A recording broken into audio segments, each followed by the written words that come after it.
Hello friends, जय माता दी। कैसे हैं आप सब? दोस्तों, आज हम एक बहुत ही रोचक तथ्य के बारे में बात करने वाले हैं और वो है हमारे शास्त्रों से जुड़ी हुई किन्नरों के बारे में। ऐसी 10 गुप्त बातें जो कि शायद ही दुनिया वाले जानते हैं। दोस्तों, किन्नर बोलिए, हिजड़े बोलिए, छक्के बोलिए, ट्रांसजेंडर बोलिए, दोस्तों अलग अलग तरह के वर्ड्स इनके लिए हम बोलते हैं। और ये प्रजाति के बारे में हर कोई अपने हिसाब से एक अलग धारणा बना के रखता है। कई शोध किए गए इनके ऊपर दोस्तों, और 20 लाख से ज़्यादा किन्नर हैं हमारी कंट्री में। दोस्तों, इनको संतान नहीं मिलती है, छुपा के रखते हैं लोग, फिर भी ये कहीं ना कहीं से ढूंढ ही लेते हैं और बच्चे को बिरादरी में सम्मिलित बड़े होने के बाद ही करते हैं, बालिग होने के बाद। वो भी बहुत अच्छे से संस्कार करते हैं। तब तक ये बड़े प्यार से, लालन पालन से बच्चों का ध्यान रखते हैं। और जिस दिन रीति संस्कार करते हैं, किन्नर इनको बनाना होता है, उस दिन उससे एक दिन पूर्व बहुत नाच गाना करते हैं, खाना एक चूल्हे पे बनाते हैं, तिलक करते हैं, ऊंचे मंच पर बिठा के इनकी इंद्रियां काट दी जाती है और साड़ी, गहने, चूड़ियां पहनाकर नया नाम देकर बिरादरी में शामिल करते हैं। दोस्तों, किसी के भी घर विवाह हो, पुत्र रत्न की प्राप्ति हो, तो कहीं ना कहीं से मुखबिरों के थ्रू इनको खबर मिली जाती है। जन्म मरण के रिकॉर्ड से जन्मे बच्चे की जानकारी मिल जाती है, नगर निगम से, नगर परिषद से और धर्मशालाओं से, मैरिज पैलेस से इनको बुकिंग की जानकारी मिल जाती है। दोस्तों, मनुष्य के रूप में जन्म लेने के बावजूद किन्नर को एक अभिशप्त जीवन जीने के लिए मजबूर किया जाता है। किन्नरों के साथ होने वाले सामाजिक भेदभाव से उनका मनोबल टूटता है। उनके लिए ना रोजगार की व्यवस्था है, ना खुद कोई परिवार की इकाई है। सामाजिक भेदभाव हमें समाप्त करना पड़ेगा। समय समय पर दुनिया भर में विभिन्न मंचों पर मानव अधिकार उल्लंघन और मानव अधिकारों की बदतर स्थिति की चर्चा की जाती है, लेकिन कई मूलभूत सुविधाओं से वंचित और समाज की प्रताड़ना के शिकार किन्नरों की स्थिति पर बहुत कम लोगों का ध्यान जाता है। दोस्तों, ज़रूरत है हमारे देश में किन्नरों के विकास की। आज हम बात करेंगे किन्नर से जुड़ी 10 ऐसी गुप्त बातें जो बहुत कम लोग जानते हैं। दोस्तों, कुंडली में अगर बुध, शनि, शुक्र और केतु के अशुभ योग होते हैं तो व्यक्ति किन्नर या नपुंसक हो जाता है। किसी भी किन्नर की मृत्यु के बाद उसका अंतिम संस्कार बहुत ही गुप्त तरीके से किया जाता है। पुराने समय में किन्नर राजा महाराजाओं के यहाँ नृत्य, नाचना, गाना करके अपनी जीविका चलाते थे। महाभारत में बृहन्नला, अर्जुन ने जब बृहन्नला का रूप दिया था तो उसने उत्तरा को नृत्य और गायन की शिक्षा दी थी। इसके अलावा दोस्तों, किसी भी नए व्यक्ति को किन्नर समाज में शामिल करने के नियम हैं। इसके लिए कई रीति रिवाज हैं जिनका पालन किया जाता है। नए किन्नर को शामिल करने से पहले नाच गाना, सामूहिक भोज होता है।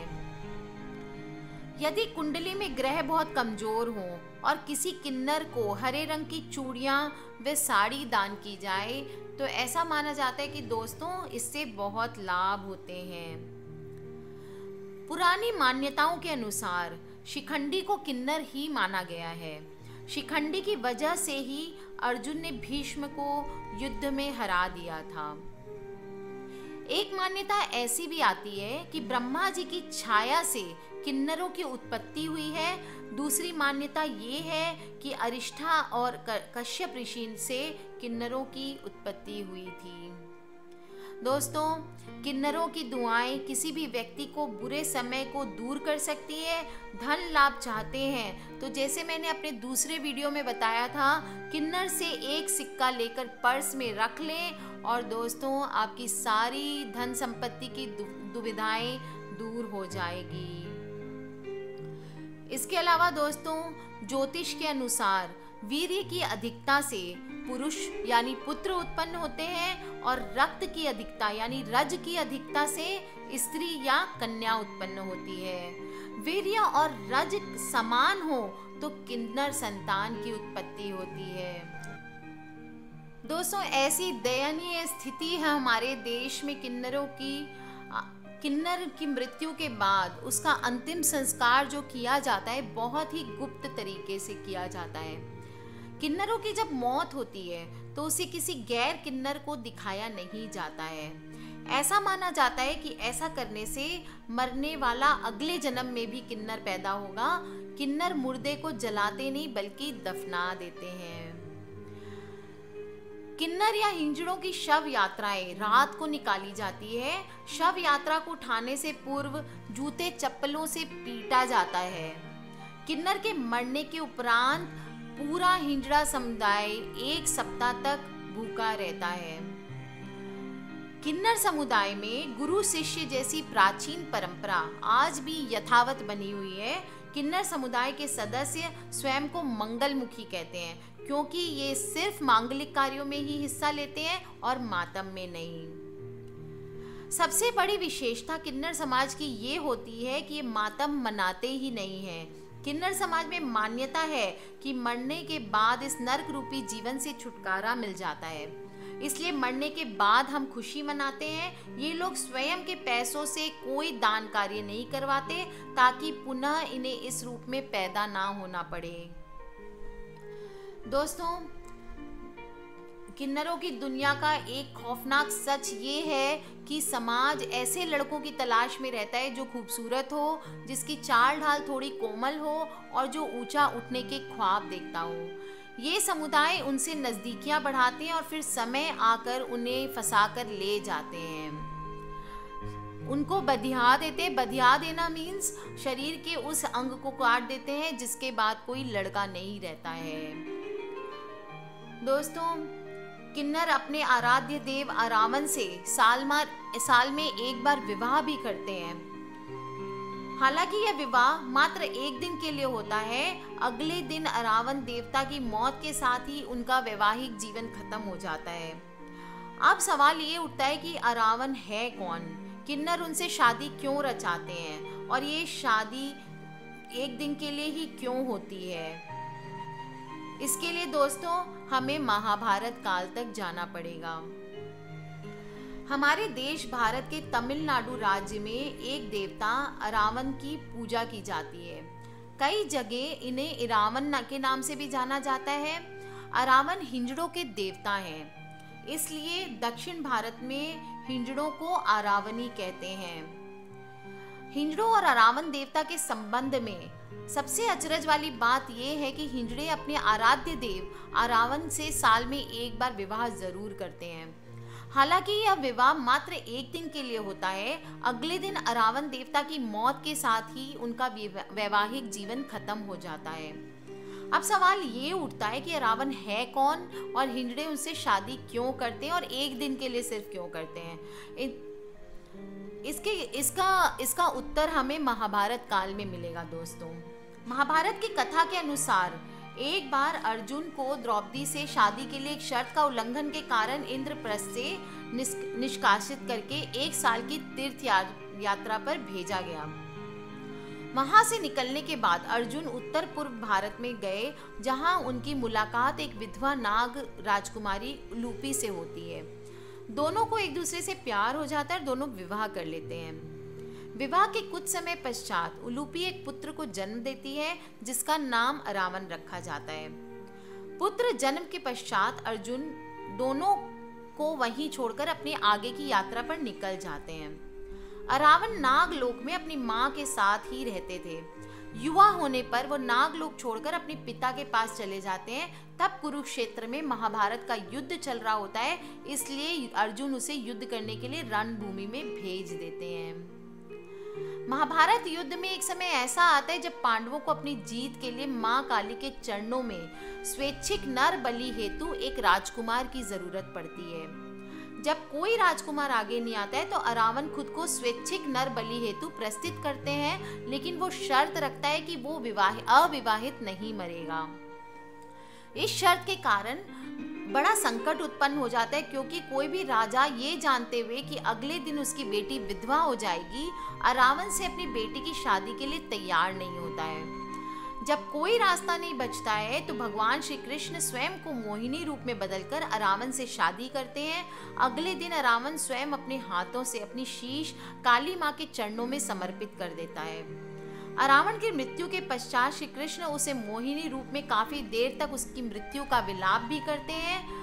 अब चूंकि श्री कृष्ण पुरुष होते हुए भी स्त्री रूप में अरावन से शादी रचाते हैं, इसलिए किन्नर जो कि स्त्री रूप में पुरुष माने जाते हैं भी अरावन से एक रात की शादी रचाते हैं और उन्हें अपना आराध्य देव मानते हैं। तो दोस्तों, मैंने आज आपको किन्नरों से जुड़ी हुई 10 रोचक बातें बताई हैं। बड़े आपने इसको ध्यान से समझा होगा, सुना होगा। और दोस्तों, अब बस हमें ज़रूरत है तो इन्हें समाज में एक अपना अंग मानने से इनकार ना करने की। वास्तविक यही है कि ये भी समाज के एक हमारे अंग हैं। अंधे, कोढ़ी, अपंग लोगों की तरह किन्नर भी लाचार हैं, जबकि किन्नरों को तिरस्कार व अपेक्षा की नहीं बल्कि सबसे ज़्यादा प्यार और सम्मान की ज़रूरत है। किन्नरों के बारे में कई प्रकार की रस्में आज भी हमारे समाज में मौजूद हैं, जैसे उनको जूते चप्पलों से पीटते हैं। एक वर्ग इन्हें भ्रांति मानता है, दूसरा वर्ग इनके रस्मों से इनकार करता है। दोस्तों, भारत के किन्नरों के दर्दनाक जीवन की आकांक्षाएं, संघर्ष और सदस्यों की अनदेखी करना अब और ज्यादती होगी। किन्नरों के संबंध में जानकारी मिली है कि कुछ किन्नर जन्मजात होते हैं, जबकि कुछ पहले पुरुष थे परंतु उन्हें जबरदस्ती किन्नर बना दिया जाता है। दोस्तों, अपनी आजीविका चलाने के लिए ये लोग शादी, विवाह, बच्चा होने पर नाच गाना करके बधाई में पैसे और वस्त्र लेते हैं और त्योहारों आदि पर दुकानों से, लोगों से पैसे इकट्ठे करके अपने त्योहार मनाते हैं। कोई भी काम होता है तो ये हमारे लिए हर शुभ काम में आगे से आगे खड़े होते हैं। दोस्तों, तो हमारा भी धर्म बनता है कि हम इनको समाज का एक अंग माने और इनकी रिस्पेक्ट करें। आज के लिए बस इतना ही दोस्तों। Take care, love you all. किसी भी तरह के प्रश्न हो मुझे वीडियो के नीचे लिख के पूछ सकते हैं। कोई क्वेश्चन हो दोस्तों मुझे ईमेल कर सकते हैं। मेरी ईमेल है brijnari@gmail.com। दोस्तों, सब्सक्राइब करके रखें ताकि आने वाले वीडियो से कनेक्टेड रहें और शेयर करते रहें ताकि जो भी नॉलेज हम आपसे बांटते हैं दोस्तों, ये सभी से हम बांट सकें। आज के लिए बस इतना ही। Love you all, take care and जय माता दी। हमारा चैनल लाया है होली का धमाकेदार गिफ्ट। जी हाँ दोस्तों, हमारे लकी सब्सक्राइबर्स के लिए हमारा चैनल देने वाला है iPhone 6s। जी हाँ, हम आपको देने वाले हैं एक iPhone 6s, एक एप्पल का MacBook Pro, एक Samsung का Galaxy S6 Edge और एक Liico का Li2 मोबाइल। उसके लिए आपको 3 सीधा सा कार्य करना है। नीचे हमारे डिस्क्रिप्शन में 3 चैनल्स के लिंक दिए हुए हैं, द टाइम्स ऑफ इंडिया, ब्रिजनारी सुमी और ब्रिजनारी सुमी इंग्लिश। आपको तीनों के लिंक पर क्लिक करना है, उसके बाद सब्सक्राइब करना है उन तीनों चैनल्स को। जिस वक्त आप तीनों चैनल्स को सब्सक्राइब करोगे आपकी एंट्री फिल हो जाएगी। 14 मार्च 2017 को हम ये बताएंगे कि विनर कौन है वो लकी सब्सक्राइबर जिसने जीता है iPhone, Apple MacBook Pro, Samsung Galaxy S6 edge और Liico 2। तो हमारे चैनल से जुड़े रहिएगा और हमारे चैनल को सब्सक्राइब जरूर करिएगा।